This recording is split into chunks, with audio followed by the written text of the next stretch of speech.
Rob Sherrill, you may not know this, but rats like to find shelter and warmth underneath the hood of your car or snack on the wires. Now the I-Team is uncovering which neighborhoods have the most rat complaints and what you can do to fight rats in cars. See, those wires are chewed right there by a rodent. It's not just chewed up wires. Brace yourself for what's under the engine cover. So I go to take the cover off. Gosh. Yep, that's what we deal with, folks. Mechanics say that rat was likely feasting on the soy wires and finding warmth under the hood of Corinne Baker's vehicle. And he was right there. Yes. In the Irving Park East neighborhood. I was very surprised because I didn't know it could be that big in the engine. Baker's repairs cost her more than $1,200. And your reaction when you saw that rat sticking out of the engine? I said, whoa. When the check engine light came on, she brought her vehicle into Berman Infinity, Chicago. Master technician Mark Furjak made the repairs and found the rat. You can see here where they've been chewing on it.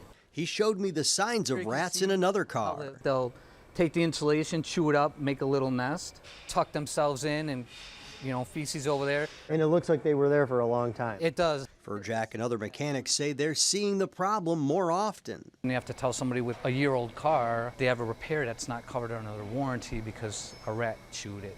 Look at this video of a rat coming out of the hood as a car was driving. Now I see these plastic covers, and they like to go underneath there, and under those plastic covers is foam. They like to chew the foam, make a little nest. The ABC 7 I-Team found that from the end of April 2024 through the end of April in 2025, there were 43,400 rat or rodent complaints to Chicago's 311 city services. That's a 6.6% decrease from the average number of complaints each year from 2022 to 2024.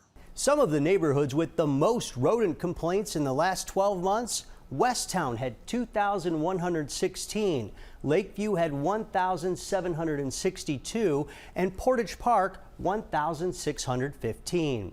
And some neighborhoods saw a spike in that same time period.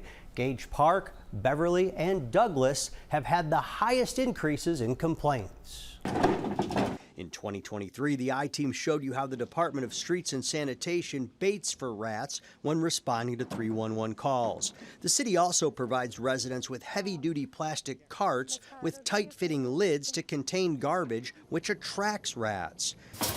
You can see how they nest and feast in this dumpster in video taken by Rose Pest Solutions. Coming out of the pandemic, the rats kind of just became widespread, not just residential areas, but commercial areas too. And we just can't keep up with it. They're breeding out of control. Certified pest management professional Janelle Iachino says food sources have become more available for rats. Make sure your garbage cans are sealed. Don't park by garbage cans, and check for open spaces in your garage. And you want to look at the gap? Yes. Rats can flatten their bodies and squeeze in. Really good thing to check, first of all, is the seal on your garage door. If you see any light coming through that, and it's the size of a quarter, they will be able to get through that. If you have dog food, bird seed, or grass seed in your garage, it should be in a tightly sealed container.